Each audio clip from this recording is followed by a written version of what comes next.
Revision everything में एक बार फिर से आप लोगों का बहुत बहुत स्वागत है। तो कैसे हैं आप लोग? आई होप आप सब बहुत ही अच्छे होंगे।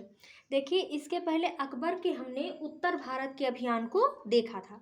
तो आज हम देखेंगे उसके दक्षिण भारत के अभियान को। देखिए, अकबर ने दक्षिण भारत विजय के लिए अब्दुल रहीम और उसके पुत्र मुराद के नेतृत्व में सेना भेजा।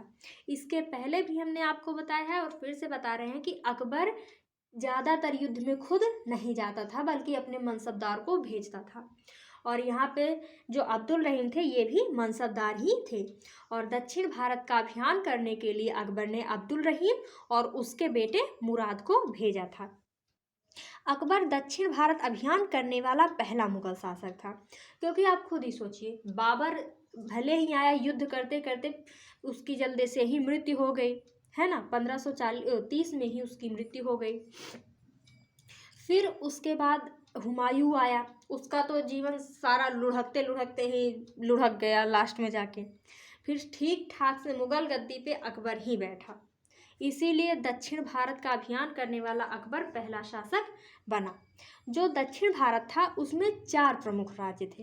पहला खानदेश, फिर है अहमदनगर, बीजापुर और गोलकुंडा। जो खानदेश है ये वर्तमान महाराष्ट्र के ऊपरी हिस्से को कहते हैं और अहमदनगर निचले हिस्से को बोला जाता था। खानदेश को दक्षिण भारत का प्रवेश द्वार कहते हैं, क्योंकि देखा जाए तो दक्षिण भारत को महाराष्ट्र से ही गिनना शुरू हो जाता है। तो जो खानदेश था उसको दक्षिण भारत का प्रवेश द्वार कहते थे। और जो खानदेश था इसने स्वयं ही अकबर की अधीनता स्वीकार कर ली, यानी कि बिना युद्ध किए ही अकबर के सामने झुक गया और इसने अकबर की अधीनता स्वीकार कर ली। अब फिर आया अहमदनगर। अकबर ने अहमदनगर की शासिका चांद बीवी से युद्ध करके उससे बरार का किला जीत लिया। अंततः अहमदनगर को भी जीत लिया। अहमदनगर की शासिका उस समय चांद बीवी थी। अकबर का युद्ध चांद बीवी से हुआ और फिर अकबर ने अहमदनगर को जीत लिया। ठीक है। फिर है बीजापुर। बीजापुर के शासक ने भी अकबर की अधीनता स्वीकार कर ली। ठीक है। फिर 1601 ईस्वी में खानदेश ने विद्रोह कर दिया। देखिए, शुरुआत में इसने भले ही अकबर के सामने अधीनता स्वीकार कर ली, लेकिन 1601 ईस्वी में इसने विद्रोह कर दिया कि नहीं, हम आपके अधीन रहेंगे ही नहीं, है ना। इस विद्रोह को अकबर ने असीरगढ़ के युद्ध में दबा दिया। तो खानदेश और अकबर के बीच में जो युद्ध हुआ वो असीरगढ़ का युद्ध कहलाया। ठीक है। असीरगढ़ का युद्ध अकबर ने रिश्वत देकर जीता और यही युद्ध अकबर के जीवन का अंतिम युद्ध भी था। रिश्वत देकर कहने का मतलब है कि उनके सेनापतियों को रिश्वत देकर अपनी तरफ मिला लिया और अकबर ने यह युद्ध जीत लिया। और यह जो युद्ध था ये अकबर का जीवन का अंतिम युद्ध भी था। ठीक है, इसको भी याद रखिएगा। पहला युद्ध कौन सा था? मच्छीवाड़ा का युद्ध। अंतिम युद्ध कौन सा? असीरगढ़ का युद्ध। इस प्रकार अकबर ने असीरगढ़, बीजापुर, अहमदनगर, खानदेश तथा बरार पर मुगलों का अधिकार हो गया। ठीक है। फिर अब आगे देखते हैं।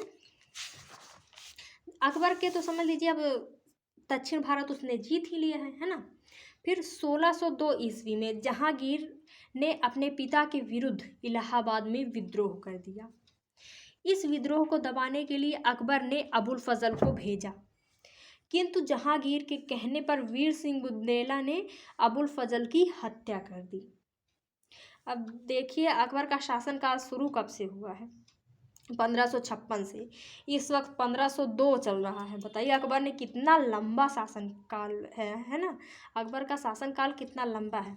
अब भाई जहांगीर भी सोच रहा होगा काहे हमरे पप्पा मरेंगे तो काहे हम राजा बनेंगे इसीलिए इसने विद्रोह कर दिया कि नहीं, अब हमको राजा बनना है पिताजी। अकबर ने कहा नहीं, तुमको नहीं बनने देंगे।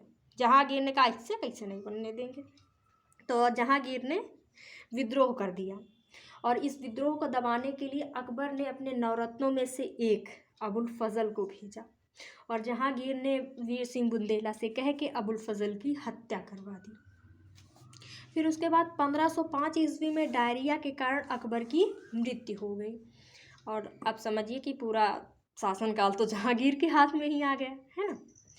फिर उसके बाद है अकबर के गुरु अब्दुल लतीफ़ थे, जो एक योग्य व्यक्ति थे, किंतु अकबर निरक्षर ही रह गया।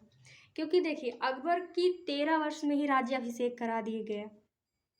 अब धीरे धीरे उसको शासक बनने की ट्रेनिंग दी जा रही थी, और अब वो शासक बनने की ट्रेनिंग ले या फिर पढ़ने लिखने की, तो अकबर पढ़ा लिखा नहीं था, वो निरक्षर था, यानी उसको एक अक्षर का भी ज्ञान नहीं था।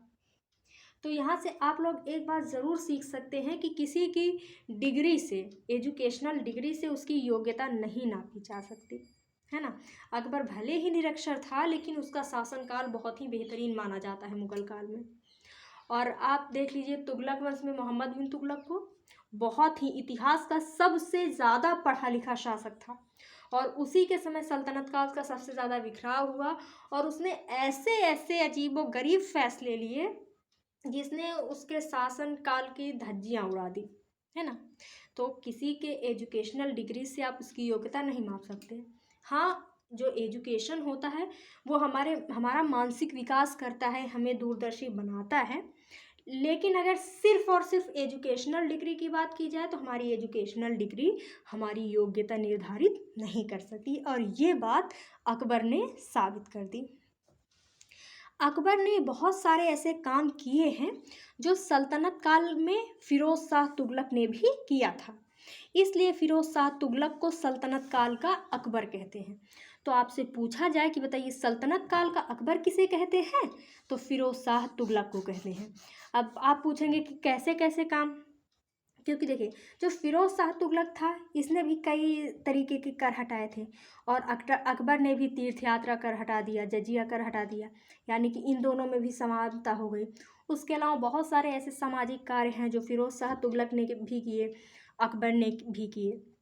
और उसके अलावा अगर हम अकबर के शिलालेखों की बात करें, जो लघु शिलालेख थे, उसमें जो टोपरा और मेरठ अभिलेख था, इसको फ़िरोज़ शाह तुगलक ने दिल्ली से तुगलकाबाद में स्थापित करवाया था।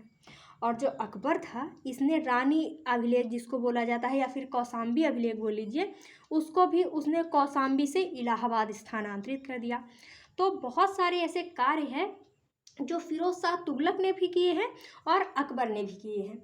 इसीलिए अगर आपको बोला जाए कि, या फिर आपसे पूछा जाए कि बताइए सल्तनत काल का अकबर किसे कहते हैं, तो फ़िरोज़ शाह तुगलक को कहते हैं। तो आज हमारा अकबर वाला टॉपिक ख़त्म हो गया। अब अगले वीडियो से हम इसके आगे के शासक यानी कि जहांगीर के बारे में पढ़ेंगे। तो मिलते हैं नेक्स्ट वीडियो में। Thank you.